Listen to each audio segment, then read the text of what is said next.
dans cette vidéo, on va apprendre le langage de programmation Kotlin. Donc, Kotlin, c'est un langage de programmation très récent. Il a commencé en 2015. La société qu'elle a créée, c'est la société JetBrains. C'est la même société qui a créé ce fameux logiciel IntelliJ. C'est un IDE. Oui, qui a créé aussi l'IDE Android Studio si vous avez déjà fait de développement Android. Donc le langage de programmation Kotlin, elle est maintenant très connue, elle est très utilisée aussi comme remplaçant de Java. On ne peut pas dire qu'elle remplace complètement Java, mais dans plusieurs cas, oui, c'est vrai. Parce que si on regarde le taux de croissance de ce langage et si on regarde le nombre de développeurs ou bien le nombre des applications Android qui utilisent déjà Kotlin, on voit bien que le nombre est en croissance. Donc, c'est pour ça et c'est vraiment intéressant d'apprendre ce langage de programmation parce qu'il n'est pas utilisé juste pour le développement des applications Android, il est aussi utilisé pour le back-end, pour les applications en Spring Boot. Plusieurs sociétés maintenant utilisent Kotlin comme remplaçant de Java pour Spring Boot. Donc, c'est vraiment un langage très intéressant à apprendre et aussi, il est très simple. C'est un langage avec un syntaxe moderne. Donc, si vous n'aimez pas le syntaxe de Java ou si vous voulez être à jour avec le nouveau syntaxe des langages de programmation comme Swift, comme Scala, comme tous les langages de programmation qui viennent de se lancer. Donc, c'est vraiment intéressant d'apprendre Kotlin. On va commencer aujourd'hui directement par apprendre Kotlin, par créer un nouveau projet et démarrer cette formation et ce parcours d'apprentissage. Je ne vais pas passer par l'étape d'installation d'IntelliJ, c'est vraiment de l'installation vraiment simple, c'est juste des suivants partout. Donc vous n'avez pas vraiment quelque chose de compliqué que je dois vous montrer. Vous pouvez tout simplement regarder ici. IntelliJ. Là, c'est le site de la société jetbrains.com. Donc, vous pouvez le télécharger. Vous pouvez prendre la solution, la Community. Donc, c'est une solution gratuite. Donc, vous pouvez l'utiliser. C'est gratuit, open source, tout ça. Donc, si vous voulez utiliser la version Ultimate, c'est payant. C'est juste, vous avez 3 jours gratuits. Après, ça sera payant. Donc, vous avez IntelliJ pour Windows, pour macOS, pour Linux, donc pour tous les systèmes d'exploitation plus ou moins. Donc, pour moi, je pense que la version Community, c'est déjà suffisante pour qu'on va faire et pour presque toutes les utilisations de Kotlin. Là, ce qu'on va faire, c'est qu'on va démarrer directement un projet. On va pas tarder à présenter le langage, les dieux et tout ça, parce que si vous êtes là, c'est parce que vous êtes intéressé à apprendre Kotlin. Donc, je vais commencer par faire un new project. Donc, ou bien un nouveau projet, ça dépend de la langue de votre machine. Donc, ici, je vais sélectionner Kotlin. Donc, là aussi, je vais sélectionner la version de JDK que j'ai sur mon PC. Là, la version de JDK, c'est-à-dire la version de Java Developer Kit, parce que Kotlin utilise le JVM, le Java Machine Virtuelle de Java. Donc, on doit avoir le JDK installé sur nos machines. Donc là, vous pouvez sélectionner une version si vous l'avez déjà, ou bien tout simplement, vous pouvez faire download JDK et vous suivez les instructions, vous suivez les étapes pour downloader ou bien pour télécharger ce JDK sur votre machine.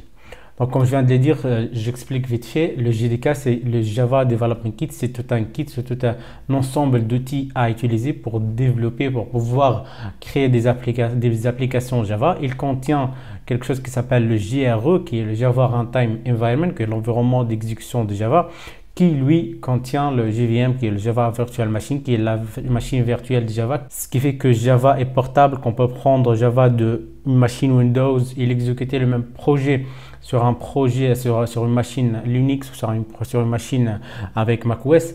Donc, c'est la portabilité de Java en quelque sorte. Donc, c'est le JVM qui fait en sorte que ça, c'est possible. Donc, je vais choisir Kotlin là et je vais faire Next. Je vais choisir un nom pour mon projet. Donc, tuto Kotlin 1 par exemple. C'est tout simplement. Et là, sur ma desktop, je vais créer un dossier. Par exemple, un workspace pour la formation. Donc je vais aller ici sur desktop et là je vais faire un new project. Je vais l'appeler formation Kotlin. Ok, là c'est juste le workspace, c'est-à-dire où on va travailler, l'espace de travail. Donc après on va donner un nom pour notre projet qui est là. Donc ça va être formation Kotlin / le tuto Kotlin 1. Donc finish. Et là, l'IntelliJ va créer notre projet et va démarrer le projet. Ça ne va pas prendre de temps parce que c'est un tout petit projet. Ce n'est pas un projet Android ou bien un projet web, c'est un projet Kotlin standard. Donc, vous allez ici apprendre le syntaxe de Kotlin et pas de développement d'une application web avec Kotlin ou bien le développement d'une application mobile avec Kotlin. Ça arrivera dans les prochaines formations, mais pour le moment, on va apprendre le syntaxe lui-même, comment créer des applications, comment créer un programme avec Kotlin. Et après, on va poursuivre les formations, si vous voulez, avec la création des applications mobiles avec Kotlin et aussi la création des applications Spring Boot avec Kotlin. Donc, vous voyez là que le projet est très simple et très basique, il n'y a rien de spécial. On a un dossier SRC qui est le dossier source dans lequel on va mettre tous nos fichiers sources, tous nos codes sources. Aussi, vous avez des external libraries qui sont des librairies qui viennent de JDK, Java Development Kit. Donc, ce sont les librairies qu'on va utiliser dans notre développement, parce que une librairie déjà c'est quoi? C'est un ensemble de fonctions, un ensemble de méthodes, un ensemble de classes qui sont déjà développées par quelqu'un d'autre qui sont les développeurs de Kotlin ou de Java et tout. Et nous, on va les réutiliser quand on aura besoin. Donc, c'est-à-dire, par exemple, pour faire la racine carrée, on va utiliser une librairie qui s'appelle math. On peut utiliser pour faire d'autres opérations aussi. On va utiliser d'autres trucs pour l'affichage, pour lecture du clavier et tout ça. Donc, pour faire tout ça, on aura besoin de quelques trucs qui sont déjà développés, de quelques librairies ou bien de quelques fonctionnalités qui sont déjà développées par IntelliJ ou bien par JetBrains, qui est le créateur de Kotlin. Aussi, vous pouvez remarquer que ici, Kotlin utilise pas mal de librairies de Java. Donc ça devrait pas vous étonner parce que Kotlin est déjà là pour remplacer Java, pour être une alternative de Java plus simple, une alternative plutôt plus simple de Java. Donc vous voyez pas mal de librairies Java qui sont là. Donc on peut utiliser, on peut réutiliser beaucoup plus facilement que leur utilisation en Java. Donc ça c'est idéal, ça c'est rien, c'est juste un fichier pour des configurations pour IntelliJ. Si vous verrez le même projet dans un autre IDE, vous n'allez pas le trouver. Donc pour l'occasion, vous pouvez aussi utiliser Eclipse pour le développement. Donc si vous n'êtes pas obligé d'utiliser IntelliJ, vous pouvez aussi utiliser Eclipse. Donc si vous vous sentez mieux, vous vous sentez à l'aise avec Eclipse, vous pouvez l'utiliser. Il n'y a rien qui va changer, c'est le même code, c'est de Kotlin. Après c'est l'IDE, c'est où on écrit, c'est juste ça qui va changer. On va commencer par créer notre première classe. Donc on va faire new Kotlin file ou bien classe. Vous pouvez bien sûr créer une classe, mais là je vais utiliser un fichier normal parce que là ça sera notre point d'entrée, c'est pas une classe. Donc c'est juste un fichier normal. Il va contenir notre fonction de départ, notre fonction d'entrée au programme. Ça sera la classe, on peut l'appeler comme on veut, main programme par exemple. Donc là c'est un fichier normal, il contient rien de tout, il n'y a rien dedans. Donc on va faire fin. C'est pour dire que c'est une fonction main, ça s'appelle main, hop, et on ouvre les crochets. Là, c'est vraiment simple. Si c'était du Java, vous allez écrire classe et après, ça doit être comme ça. Et tout ça, ça va être par là. Et bien sûr, ça ne sera pas main, ça sera comme ça, main et public static void, comme ça, public static void avec un ensemble de paramètres comme ça.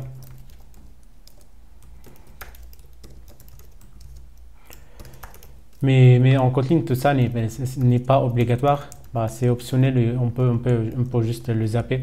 Donc on peut tout simplement faire comme ça. Hop. Le main, vous voyez bien ici qu'il y a cette petite flèche verte. Donc on peut écrire ce qu'on veut ici, notre traitement ici. et on va juste cliquer sur ça pour que ça démarre. Bien sûr, on n'a rien à afficher, donc ça ne va rien faire. Donc, on doit ajouter un peu de code. Et que, comme tous les langages de programmation, on va afficher println, on va faire un println hello world. OK. Donc, mais on va faire on va faire bonjour tout le monde. Voilà. Donc là, je vais démarrer mon programme. C'est simple. Soit vous faites comme ça, clic droit sur ça et vous faites run programme main, ou bien vous faites un clic ici. Donc vous l'exécutez comme ça. C'est vraiment simple. Il n'y a rien de magique ici. Donc là, vous voyez bien qu'il fait le build, c'est-à-dire il crée le projet, il le compile. Donc il check, il vérifie si on n'a pas des fautes et tout ça. Donc après, il va l'exécuter. Hop, et notre programme là, il est exécuté. Donc on voit bien notre message ici. Donc si on fait hello world, on change en n'importe quoi.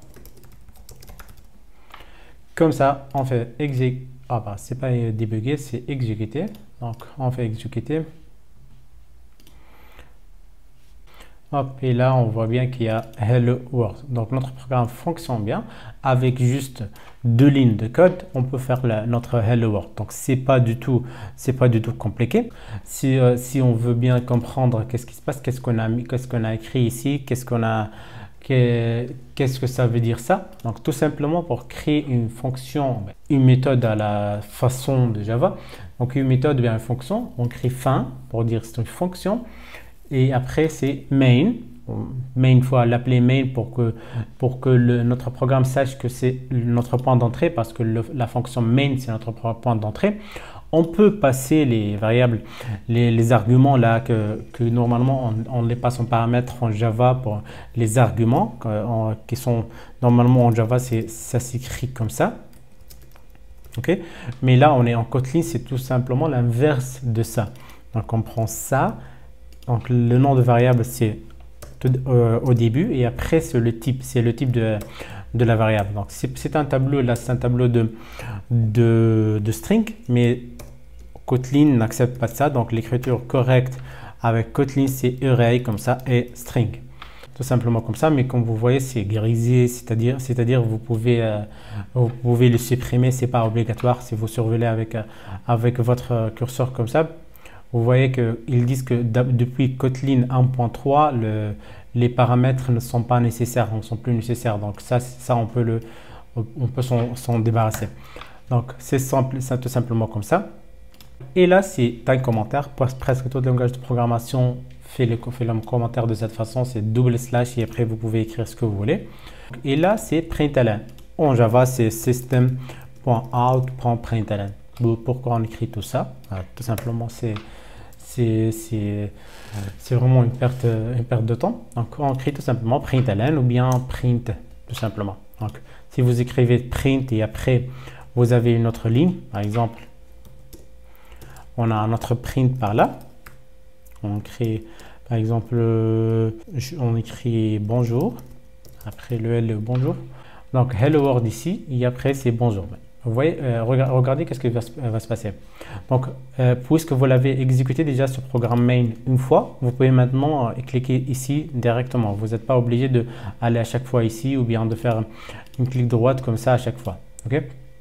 Donc, on fait exécuter comme ça et là, on va voir le résultat dans quelques secondes. Hop, le résultat est là. Vous voyez là qu'il y a Hello World et après, on a bonjour qui est directement attaché à Hello World. Donc, ça, c'est pas bien. Et pourquoi ça arrive comme ça? Parce que là, on utilise print. Print, il imprime un message, il affiche un message tout simplement, mais il ne fait pas un retour à la ligne. Si on veut faire un retour à la ligne, on peut faire /n comme ça. Donc ça, c'est une méthode, mais c'est pas la meilleure, croyez-moi.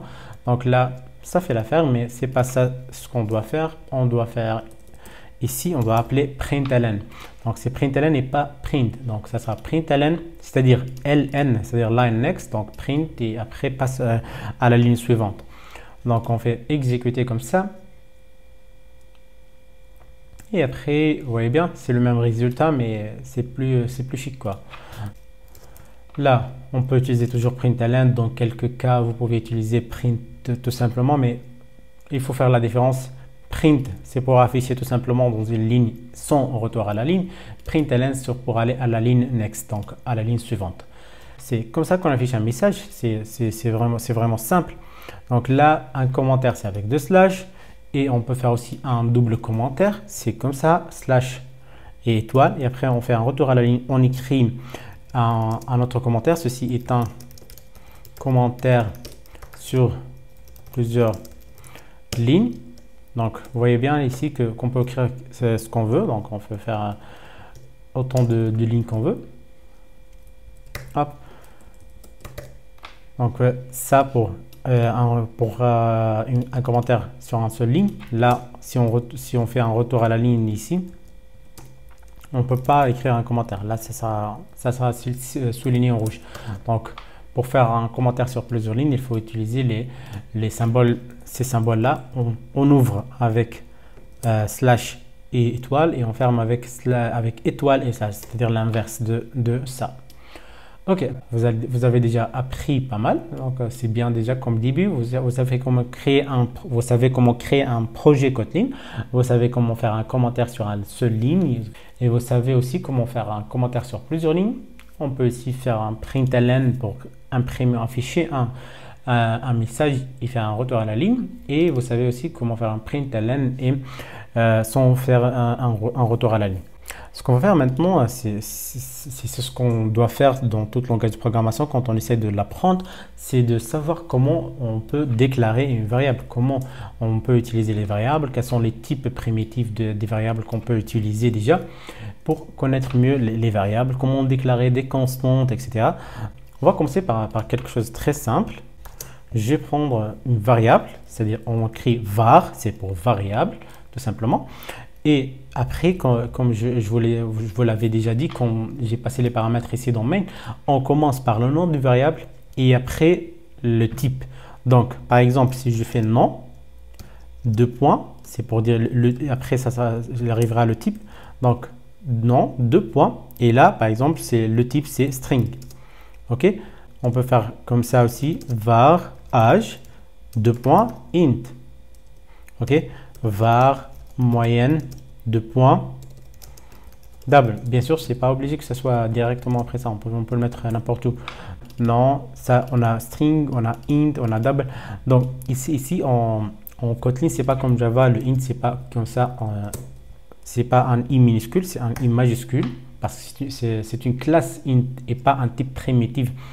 Donc la différence, tout simplement, c'est que les types primitifs n'ont pas des fonctions, n'ont pas des fonctions, on peut rien faire, c'est juste on déclare int et c'est tout. Mais les classes, elles ont des fonctions dedans. Donc vous pouvez, par exemple, int et après vous faites tout char ou bien vous pouvez la convertir ou utiliser d'autres fonctions. On va les voir avec le déroulement de la formation.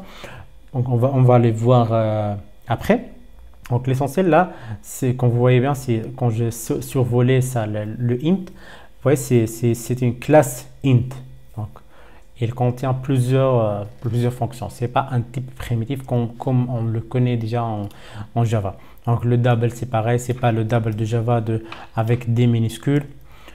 Par exemple, on peut faire isAdmi, s'il a réussi ou pas. Par exemple, isAdmi, c'est un booléen. Booléen aussi, c'est avec majuscule. OK. Et après, là, c'est la déclaration. Si on veut écrire un syntaxe général, OK. Le syntaxe général, ça sera comme ça. Donc, vous avez var et après, nom de la variable. Pour faire court.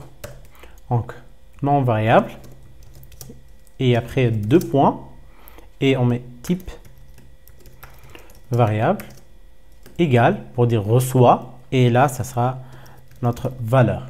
Et là, ça sera la valeur. OK. Si on suit bien ce syntaxe-là, donc on a var, nom, qui est notre nom de variable, string, et ici, on va faire égal, et on va donner une valeur. La valeur, ça sera entre deux cotes, entre double cote, et par exemple, on va mettre Nadine, OK. L'âge, on va faire, je vais faire genre 30, croyez-moi, c'est pas 30, hein, mais on va dire comme ça. Donc après moyenne, on va mettre 10. Ah, c'est suffisant pour être admis. C'est pour ça on va mettre pour admis true.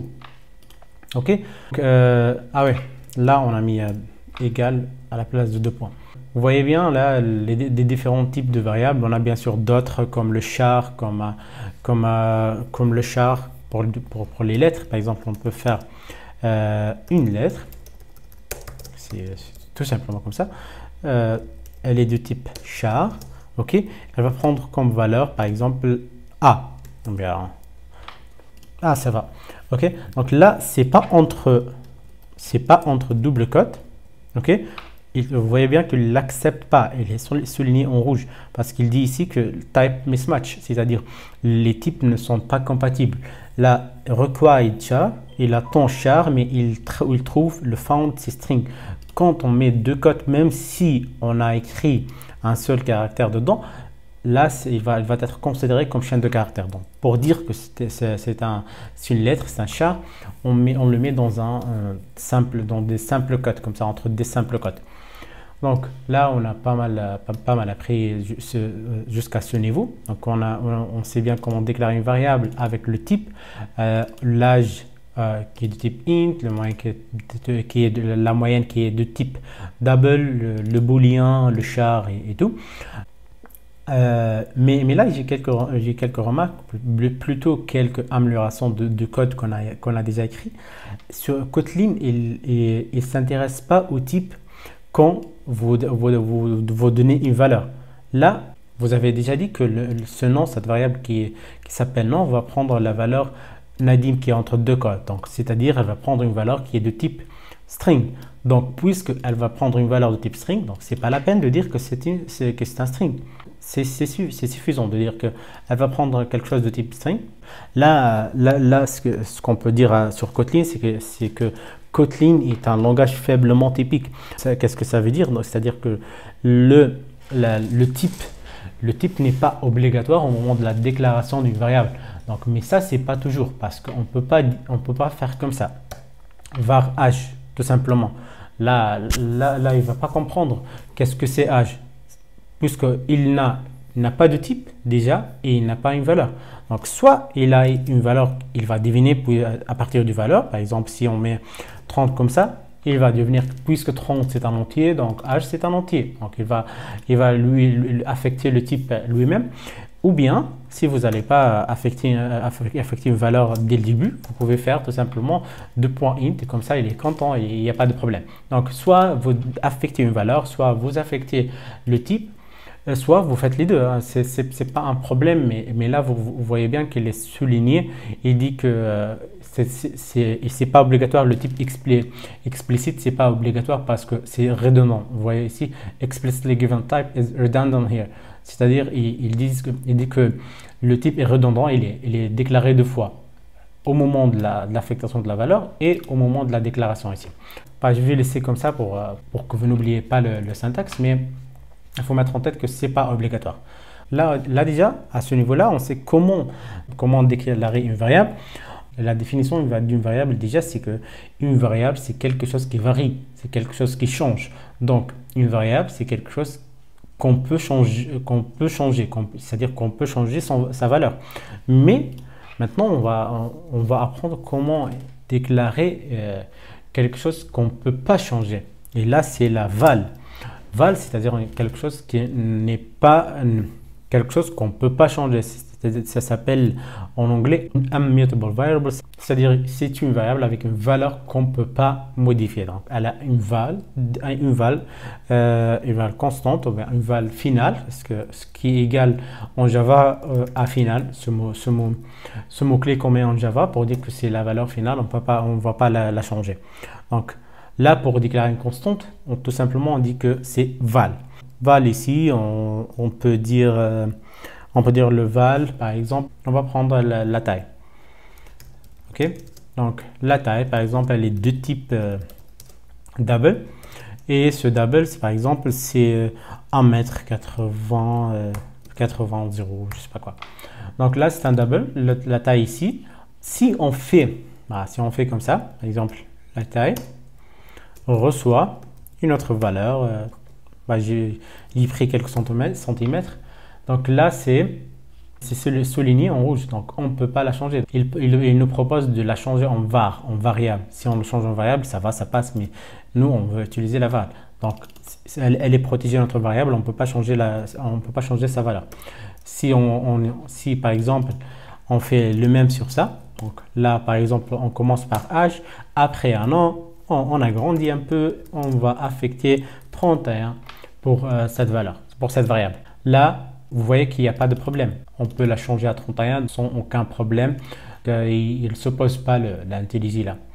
Donc là, la taille, c'est val. Donc la différence, tout simplement, c'est que les var, on peut changer leur valeur. Les val, on ne peut pas changer leur valeur. C'est vraiment aussi simple que ça. Pour les autres types, donc je vais les mettre en commentaire juste pour que vous les connaissez. Donc on a ici le byte qui est juste un octet. Donc le byte c'est un octet, donc le char c'est 2 octets, le int c'est 4 octets, on a le long c'est 8 octets, on a aussi le float c'est 4 octets, le double c'est 8 octets aussi.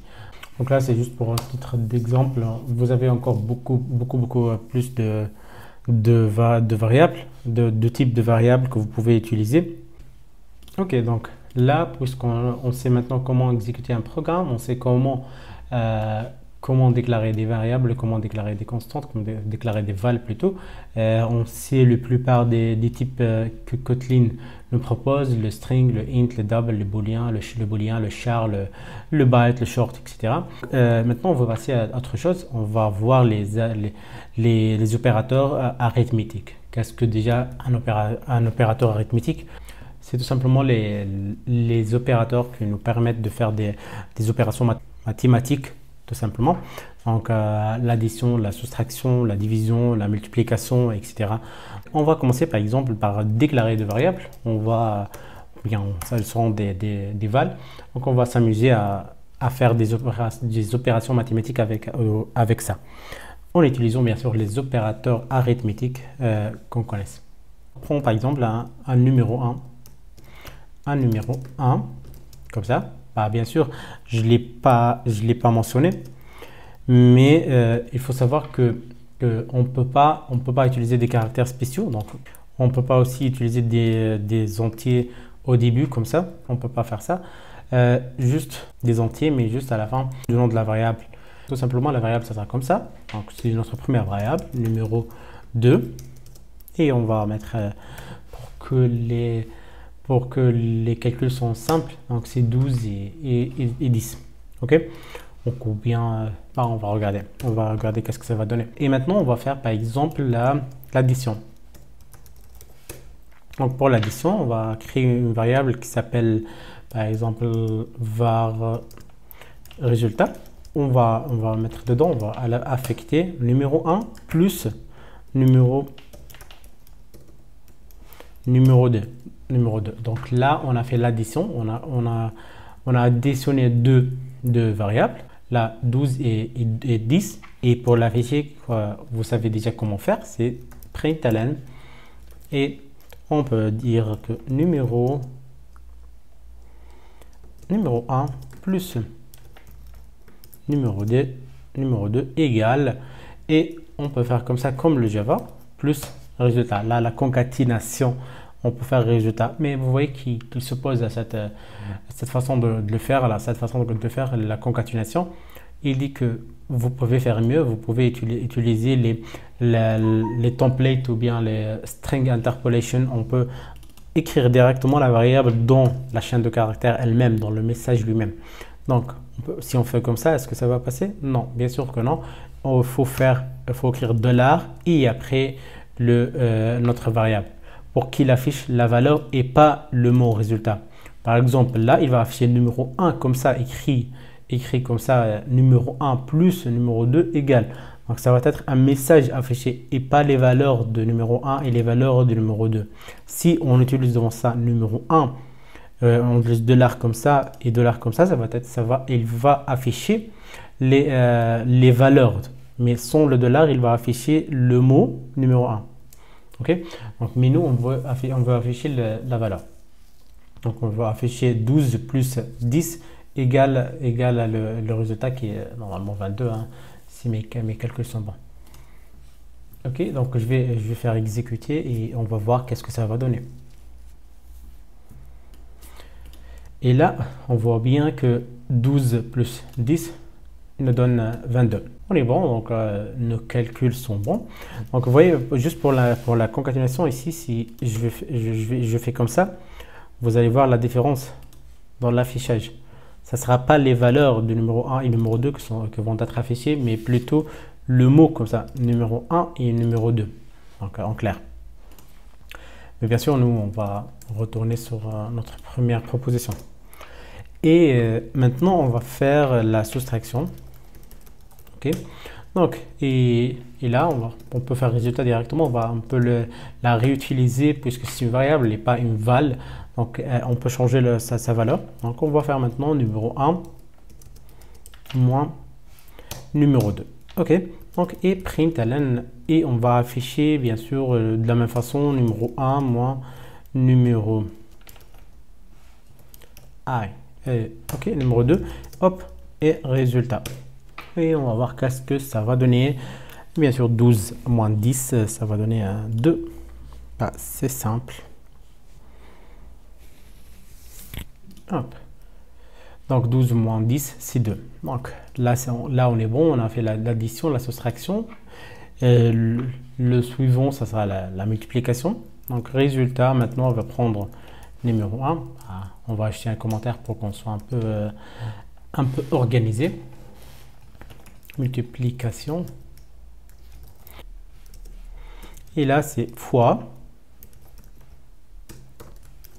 numéro 2. Et bien sûr, on va faire pareil.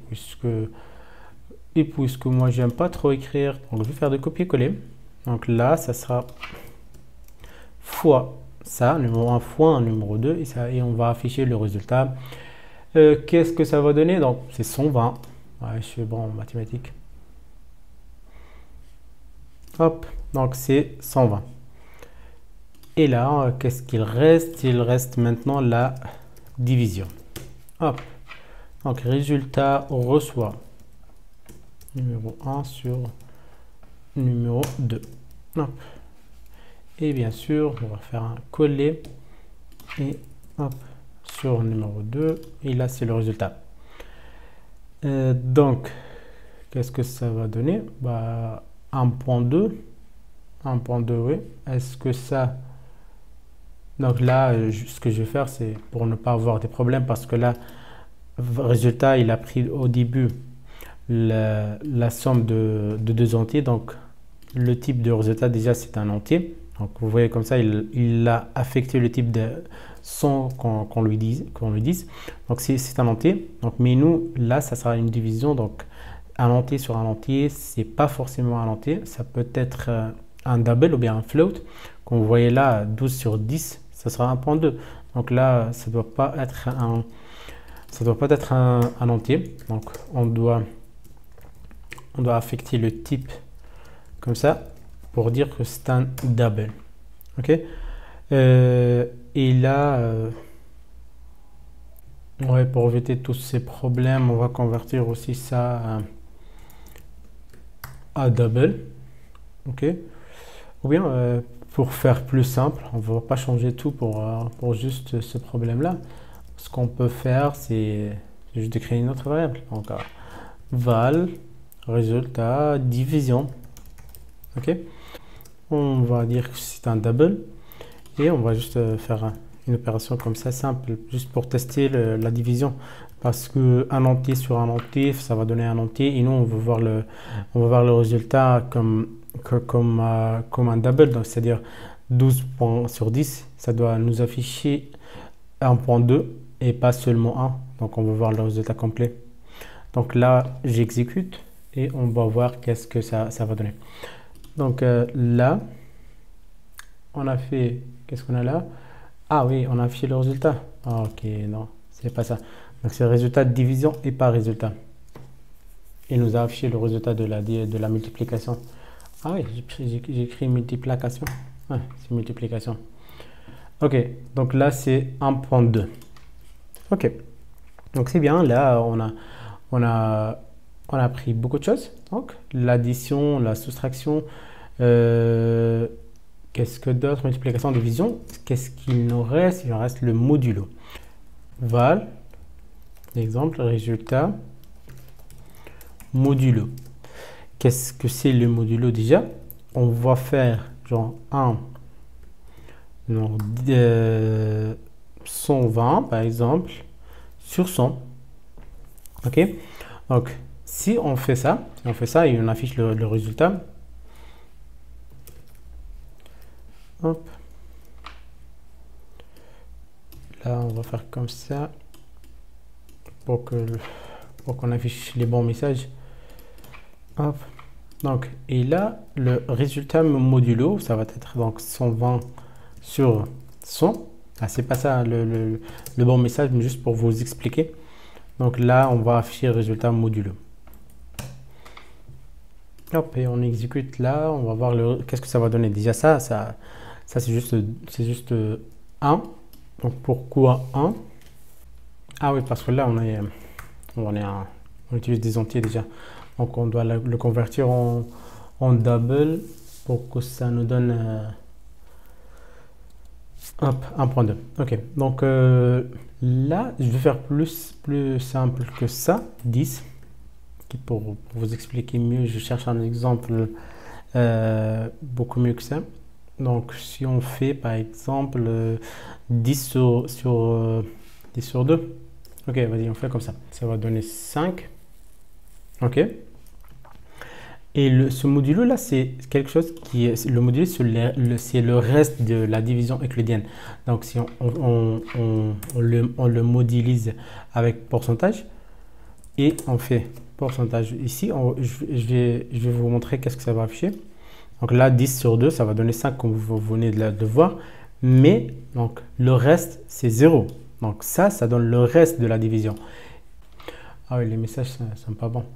Donc là, le 10 modulo 2, donc le reste de la division de 10 sur 2, ça donne 0 parce qu'on a 5 et il reste rien. Et si on fait 3 fois 3, ça donne 9, mais on a encore 1 qui reste. Donc, hop, et là, vous voyez, c'est le reste de la division de 10 par 2. Ok, donc si on fait déjà 10 sur 3, ça va donner 3.3.3.3, etc. Donc ça va être 3. Ok, pour qu'il nous affiche la valeur complète, ça doit être annoté. Vous voyez? Donc c'est 3. Donc, mais nous on veut le reste de la division, c'est-à-dire modulo. Ok. Donc exécuter. Et ça va nous donner 1.0. Super. Et là, en tout cas, on a terminé les opérations arithmétiques qu'on peut faire. Donc, on a fait addition, soustraction, multiplication, division, le reste qu'on appelle le modulo. Ok, mais il y a aussi quelques autres opérateurs. Donc, il y a par exemple les opérateurs d'affectation. Donc là, je vais tout supprimer jusque-là. On a déjà l'opérateur d'affectation qu'on utilise déjà, mais on ne le sait pas. On l'utilise comme ça avec égal. Donc ça, c'est l'affectation, c'est-à-dire on va affecter le résultat de cette opération à cette valeur. Ok. Donc là, c'est déjà une opération d'affectation. Ici, on veut par exemple incrémenter la valeur du résultat. Donc on va affecter l'ancienne valeur de résultat plus 1. Donc on va incrémenter par 1. Donc là, on peut simplifier cette écriture en utilisant les opérateurs d'affectation. Donc là, ça ne sera pas juste une simple affectation. On peut faire comme ça, plus égal à 1. Donc là, le plus égal à 1, c'est-à-dire on va ajouter à l'ancienne valeur de résultat 1. Ou bien aussi, on peut faire résultat plus plus. Donc là, résultat plus plus, on peut le faire que si on veut incrémenter la valeur par 1. Mais si on veut que ce soit quelque chose de général, c'est-à-dire on peut ajouter ce qu'on veut à l'ancienne valeur de résultat, on peut utiliser cette écriture ou bien cet opérateur d'affectation qui est le plus égal. Donc le plus égal, c'est équivalent à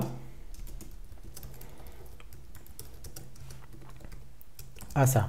Donc résultat reçoit l'ancienne valeur de résultat plus 10. OK? Plus la valeur qu'on va ajouter à l'ancienne valeur. Bien sûr, ça s'applique à tous les autres opérateurs. Donc, on peut faire résultat moins égal 10. On peut faire résultat fois égal à 10. On peut faire... Allez. Ah là là. OK, on peut faire sur égal à 10. On peut faire résultat modulo égal à 10. Donc, tous les opérateurs que vous avez déjà fait, que vous avez déjà utilisé pour des opérations en mathématiques normales, vous pouvez les utiliser pour les affectations, pour comme des opérateurs d'affectation. Mais c'est pas égal à moins, c'est moins égal. Ou bien sûr, vous avez vu déjà comment incrémenter par 1, donc comme ça, résultat plus plus, qui est équivalent à ça, résultat reçoit égal à 1. Et aussi, vous pouvez faire l'inverse, comme ça, qui est aussi équivalent à résultat moins 1. Ah là là, j'ai fait une connerie. Donc là, c'est plus égal à 1. Donc résultat plus plus, résultat moins moins, et c'est comme ça que ça marche. Là, c'était les opérateurs arithmétiques et les opérateurs d'affectation. OK. Donc là, je vais supprimer tout ça et on va passer à autre chose. On va maintenant apprendre à écrire des conditions. Donc, les if, le else, le switch. Donc, selon une valeur, on fait quelques opérations, bien quelques traitements. Et aussi les conditions. Donc, c'est-à-dire if else, etc. Donc,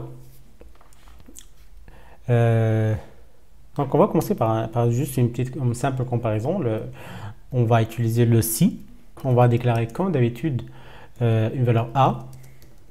OK. A qui contient par exemple 10. OK. Et tout simplement, on va mettre 12. Je vous dirai pourquoi. Donc, on va faire if a supérieur à 10. Là, qu'est-ce qu'on va faire? On va tout simplement écrire println. Bravo, vous êtes admis. OK, donc avec l'accent sur complexe, bien sûr, et tout ça. Donc, bravo, vous êtes admis. Donc là, il y a une condition et un traitement. Si cette condition, elle est satisfaite, donc on va exécuter ce traitement-là qui est entre ces deux curly braces ou bien les deux accolades-là. OK. Là, la condition est satisfaite parce que nous, on sait ça. Parce que nous, on sont des êtres humains, mais lui, c'est un compilateur, c'est un programme, il va exécuter, il va voir est-ce que c'est correct ou pas. Hop, bravo, vous êtes admis. Ah ouais, c'est bien ça. Donc là, on peut, par exemple, si on fait 9, hop, et on fait exécuter. Hop, il affiche rien. Donc là, qu'est-ce qu'on est en train d'apprendre? On est en train d'apprendre bien sûr les conditions et comment créer des if, des else et de ça et comparer des trucs, mais on est en train aussi d'utiliser les opérateurs de comparaison. Donc là, on a un supérieur. On peut utiliser supérieur et égal comme ça. On peut utiliser inférieur strictement aussi, inférieur et égal comme ça. Si par exemple on fait supérieur strictement et on écrit là 10, il ne va rien afficher. Parce que là, c'est pas strictement supérieur à 10, c'est tout simplement 10. Mais si c'était supérieur ou égal à 10, on fait exécuter, il va nous afficher le message. Donc, Allez, donc on voit bien ici qu'il affiche le message. Qu'est-ce qu'on peut faire aussi? On peut faire des else. Donc, hop. Donc si cette condition est satisfaite, exécute cette ligne de code. Sinon, exécute le traitement qui est là. À la prochaine. À la prochaine. Ok. C'est pas le meilleur message à afficher. Ça remonte pas le moral, mais quand même, j'ai rien en tête à écrire. Là, on a println, bravo, vous êtes admis, et println à la prochaine s'il n'est pas admis. Ok. J'exécute et on va voir qu'est-ce que ça va donner. Là, bien sûr, il va afficher bravo, vous êtes admis, mais dans l'autre cas où on n'est pas égal à 10 et on n'est pas strictement supérieur à 10. On va exécuter et il va nous afficher ce message-là à la prochaine. Ok. Mais là, si on veut dire par exemple, s'il est égal à 10, si par exemple s'il est égal à 9, on va l'accepter quand même. Hein. On ne sera pas très méchant. Et on va accepter else if a égale 9. Ok. On va afficher un autre message. Donc, on va vérifier tout d'abord s'il est supérieur à 10 ou égal à 10. Donc, il n'est pas supérieur à 10. S'il n'est pas égal à 10, ça, on va vérifier s'il est au moins égal à 9. Vous voyez là, l'égal, c'est pas égal comme ça. Là, c'est un opérateur d'affectation. Mais le égal ici, le double égal, c'est l'opérateur de comparaison, de l'égalité. Ok. Qu'est-ce qu'on va afficher? Par exemple, println, vous devez repasser l'examen. Ok. Donc, donc vous devez repasser l'examen. Donc là, if a supérieur ou égal à 10, donc bravo, vous êtes admis. Si a égale à 9, vous devez repasser l'examen. Sinon, à la prochaine, on n'a rien à faire pour toi. On va pas mettre toutes les valeurs possibles. Ok, on va tester maintenant si la valeur, on sait plutôt que notre valeur égale à 9. Donc, il va exécuter le code qui est contenu dans ce bloc-là. Hop, vous devez repasser l'examen. Ok, donc là, on a des opérateurs de comparaison. Donc, supérieur égal, inférieur strictement, supérieur ou égal, supérieur égal, inférieur strictement, inférieur ou égal, et l'opérateur d'égalité, là, le double égal.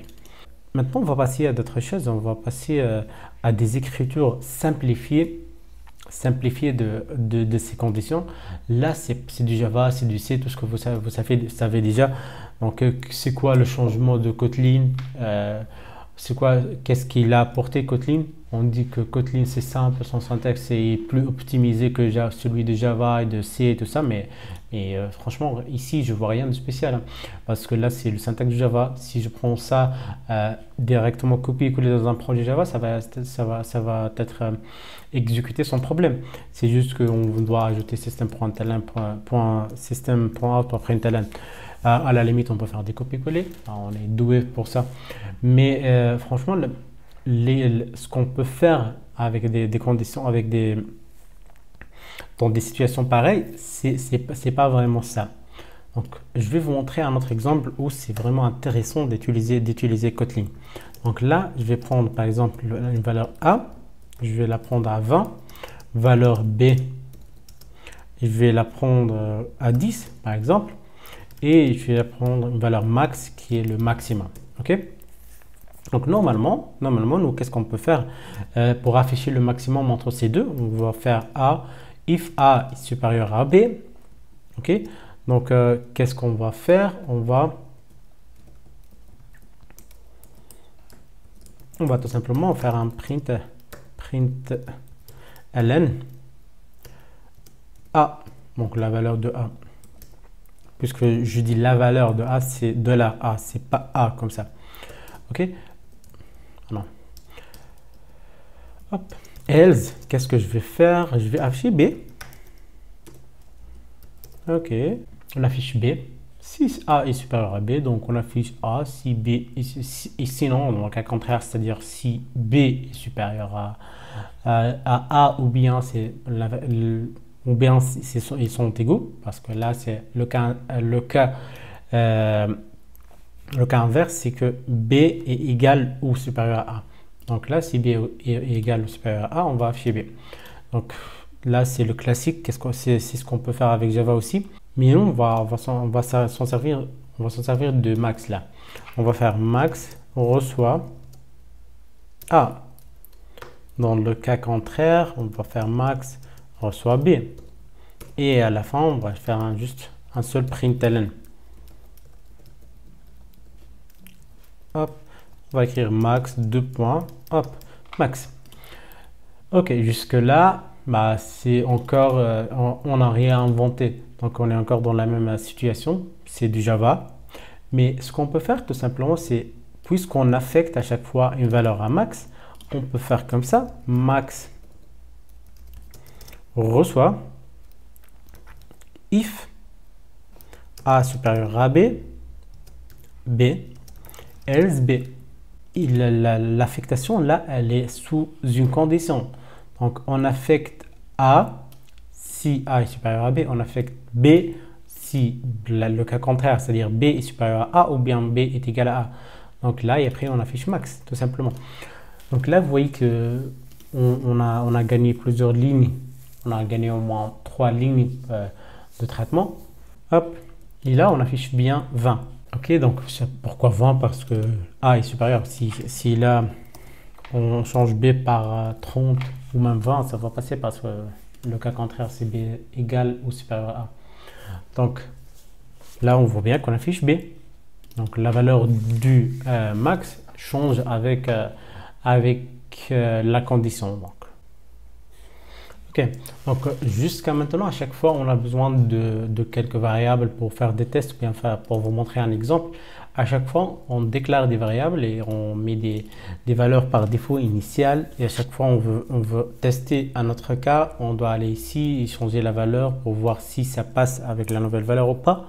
Mais maintenant, on doit regarder comment lire les inputs, ou bien les entrées du clavier. Quand l'utilisateur écrit quelque chose ici, on doit avoir la possibilité de la lire, de la récupérer, de récupérer ce qu'il a écrit. Qu'est-ce qu'on va faire? C'est que tout d'abord, je vais cleaner tout ça, donc je vais supprimer tout ça et je vais commencer par vous montrer comment lire une chaîne de caractères en entrée du console. Ok, donc là, parce que là, on est en train d'apprendre le langage de programmation, on n'a pas une interface d'application mobile pour lire dans des inputs, on n'a pas un site web non plus, on n'a pas une application desktop avec de design pour créer des inputs, pour écrire des inputs, pour passer en formulaire des valeurs. Donc là, ce qu'on peut faire, c'est s'en servir de console là. Ok, donc tout d'abord, je vais faire un clear de tout ça pour que ça soit clair. Et je vais commencer par tout simplement un print ln comme ça. Et je vais écrire entrer votre nom. Ok, entrez votre nom. Et je fais 2 points comme ça et on attend que l'utilisateur entre son nom. Et là, je vais faire val nom.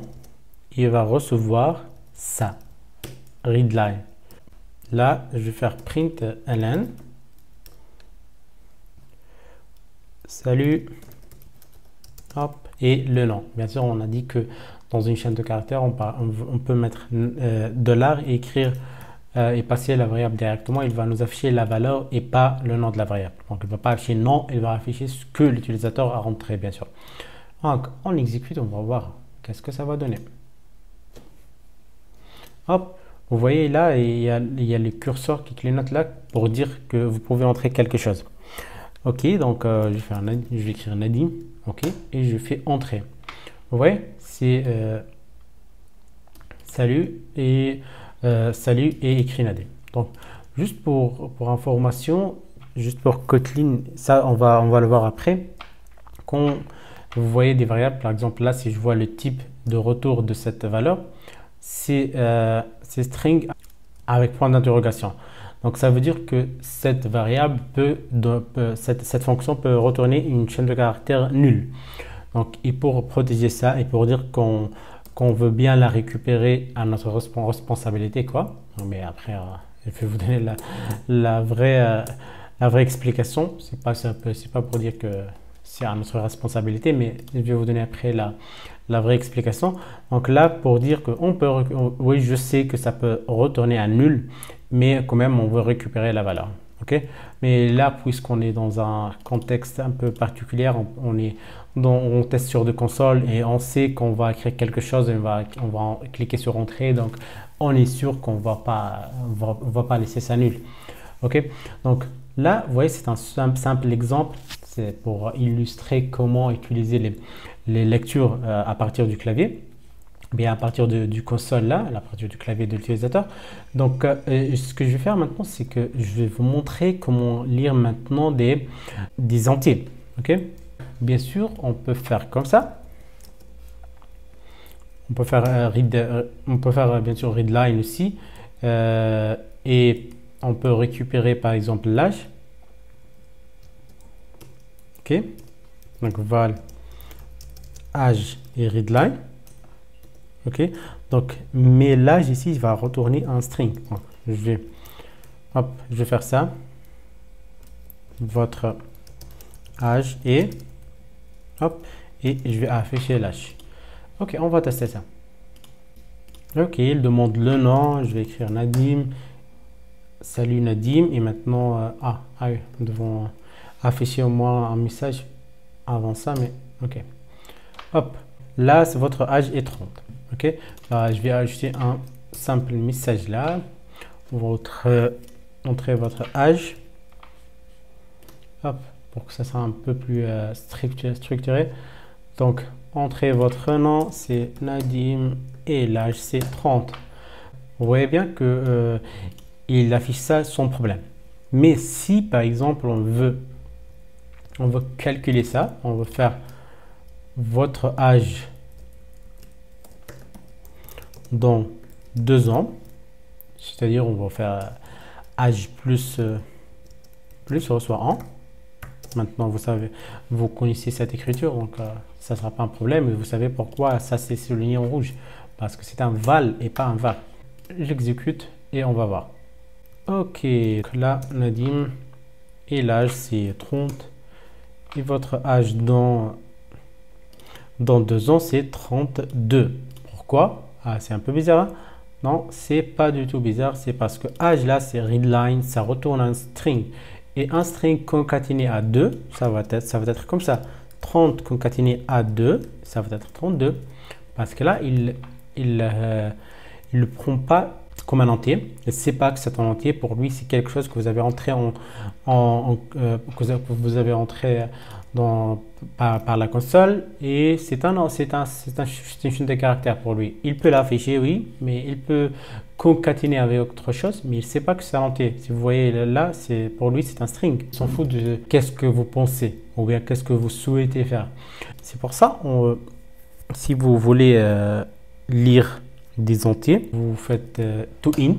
Donc ça on appelle un casting, ou bien on force le type, on transforme le type de ça à entier. Donc là, si on regarde âge, maintenant c'est un entier. Et si on exécute maintenant ça va nous donner hop, et l'âge c'est 20. Hop, et maintenant c'est 22, l'âge dans 2 ans ça sera 22. Parce que là maintenant il le considère comme un entier. Pour moi, ça c'est la méthode la plus facile, hein, en utilisant readline. C'est simple, c'est juste après. Si vous voulez que ce soit un int, vous allez faire toInt. Si vous voulez que ce soit un double, vous allez faire toDouble. Donc là, c'est vraiment en Kotlin, le forçage de type ou bien le changement de type. C'est vraiment très simple à faire. Et maintenant, vous pouvez réimaginer tous les exemples qu'on a déjà fait avec les opérateurs arithmétiques, avec la comparaison, tout ça, avec maintenant la lecture du clavier. On peut faire println comme ça, par exemple, si on revient sur l'exemple des opérateurs arithmétiques. Bien sûr, je ne vais pas les faire tous, hein, je vais faire juste l'addition et entrer le numéro 1, on va le lire du clavier. Donc ça sera un numéro 1 reçoit readline. Ok. Et après le point et to in. Ok. Et là, bien sûr, vous voyez le point ici souligné en rouge parce que readline peut retourner un nul.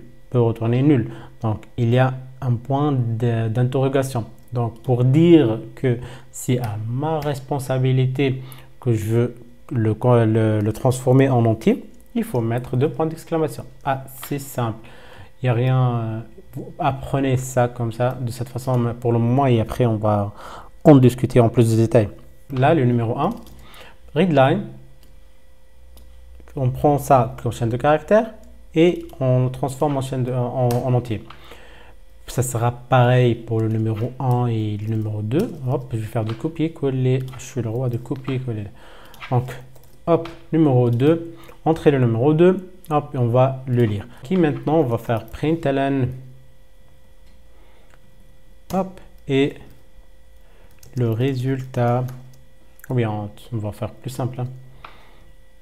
On va faire numéro 1 plus numéro 2 égale le résultat. Ok, je vais ici vous montrer une astuce. Hein. Résultat, donc soit vous faites résultat comme ça, et là il n'y a pas d'astuce. C'est numéro 1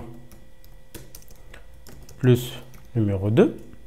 Ok, donc il vous affiche le résultat directement. Sinon, si vous voulez gagner une ligne de code, vous pouvez l'écrire directement là. Mais vous voyez bien ici qu'on ne peut pas faire ça parce que là, il va juste prendre le numéro 1 et après, il va écrire ça en vert, c'est-à-dire il va l'écrire en dur comme ça, numéro 2. Mais pour qu'il puisse comprendre que vous voulez dire avec cette expression toute cette expression doit être calculée ensemble, vous allez le mettre dans ces accolades comme ça. Donc numéro 1 plus numéro 2. Donc comme ça, il va comprendre que vous voulez calculer cette expression avant de l'afficher. Et qu'est-ce qu'on a oublié là? Donc, qu'est-ce qu'on a? Hop, on a oublié quelque chose quelque part, ou bien là, non? Ah non, c'est juste les dieux qui déconnent. Ok, donc je vais exécuter ça. Donc, run, et on va voir le résultat. Le numéro A, on va rentrer le numéro A ici dans la console. C'est 10. J'aime les calculs simples. 10, c'est 20. C'est très compliqué. Donc, c'est 30. Ok. Donc là, il a fait le calcul de ça et pas l'affichage. Ok.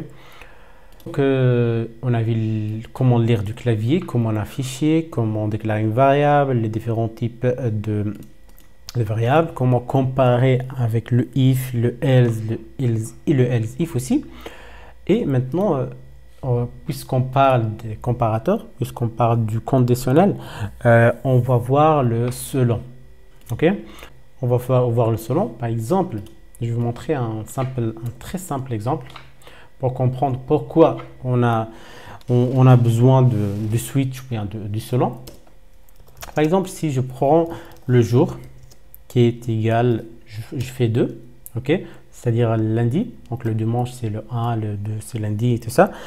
On va faire des conditions sur le jour. Donc si if le jour égale à 1, on va faire, bien sûr, si on a juste un seul traitement, une seule ligne de code à écrire après la condition, on peut s'en débarrasser de ça, des accolades. Donc on peut juste faire println. Ok, on est dimanche là. on est dimanche. Et après, ça va être des if else en boucle. Hop. Donc, c'est le jour. Et 2, c'est lundi. Ah oui, je n'aime pas cette partie du cours. Hop, hop. 3, 4, 5 et 6. Il nous reste encore une. Allez, on a terminé. Donc là, lundi, mardi, mercredi, hop, jeudi et vendredi. Il ne reste que samedi. Ok. Donc, vous voyez bien ici qu'il y a vraiment beaucoup de répétitions. On teste sur une seule valeur, donc qui est sur une seule variable, ou sur une seule valeur bien sûr, parce que on teste sur la valeur de la variable et pas la variable elle-même. Donc le jour, if le jour égale à 1, on va afficher ça, if le jour égale à 2, on va afficher ça, et les lundi, if mardi, etc., etc., etc. Et on doit avoir un else aussi à la fin pour dire que si c'est différent de ça, c'est pas 1, c'est pas 2, c'est pas jusqu'à 7. Donc on va afficher vous devez entrer un numéro de jour valide. Ok? Ou bien le numéro de jour n'est pas valide. Ça sera plus simple. Donc, en tout cas, là, vous voyez bien, ou bien vous remarquez bien qu'il y a de répétitions. Donc, if, else, if, else, if, else, if. Et on teste en plus, on teste sur la même valeur. On teste toujours sur jour. Donc, c'est là où le selon en algorithmique, on appelle ça selon. Et en Java, on appelle ça switch. Et en Kotlin, on appelle ça when. Ok? Donc, le when qui est le selon de Kotlin, ok? On l'écrit comme ça. When, c'est quand la valeur égale une certaine valeur. Quand la variable égale une certaine valeur, on fait que telle chose, telle chose. Donc, when le jour, on va comparer sur le jour. When le jour est 1, ok, tout simplement comme ça. Hein. On n'écrit pas comme le Java case 1, c'est 1, tout simplement. Et on fait une flèche, comme ça, tiré de 6 et supérieur. Et après, on va afficher tout simplement ça, notre message. Et hop, on est ça. Ok, donc si 2, hop, on est lundi, le 3,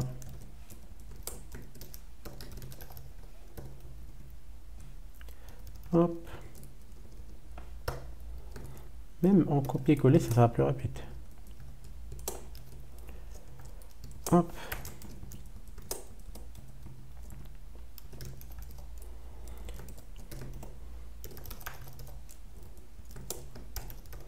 Jeudi, hop, on est arrivé.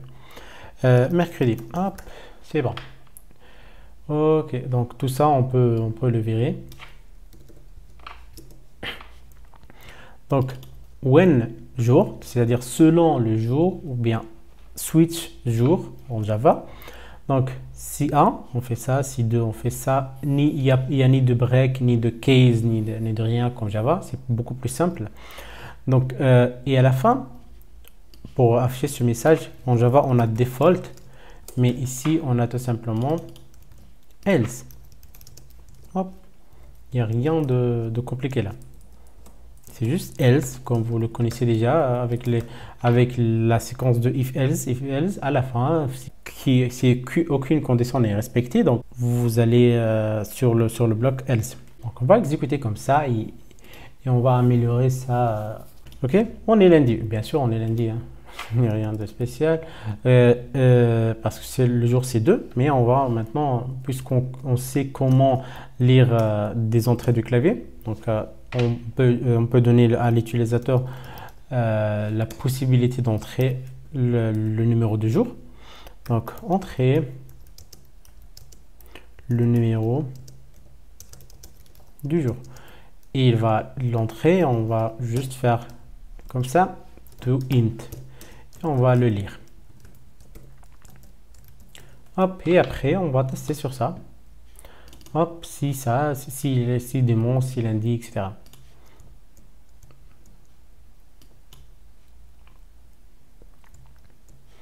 Donc, on va entrer 1, ça sera dimanche.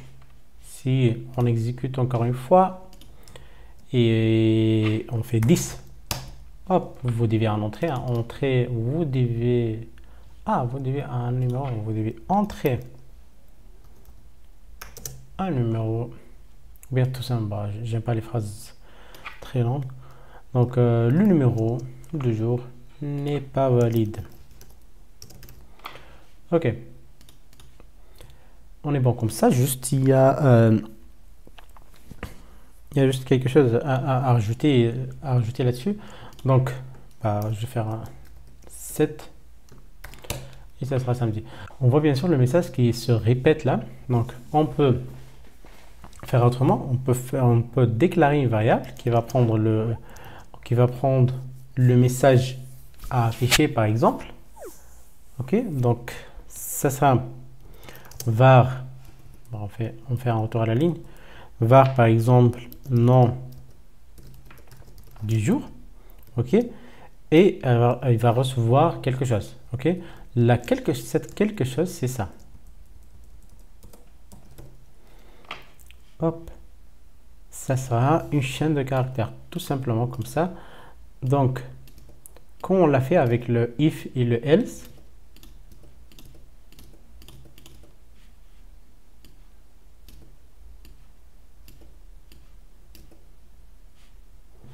ok, comme on l'a fait avec le if et le else, on peut récupérer une valeur.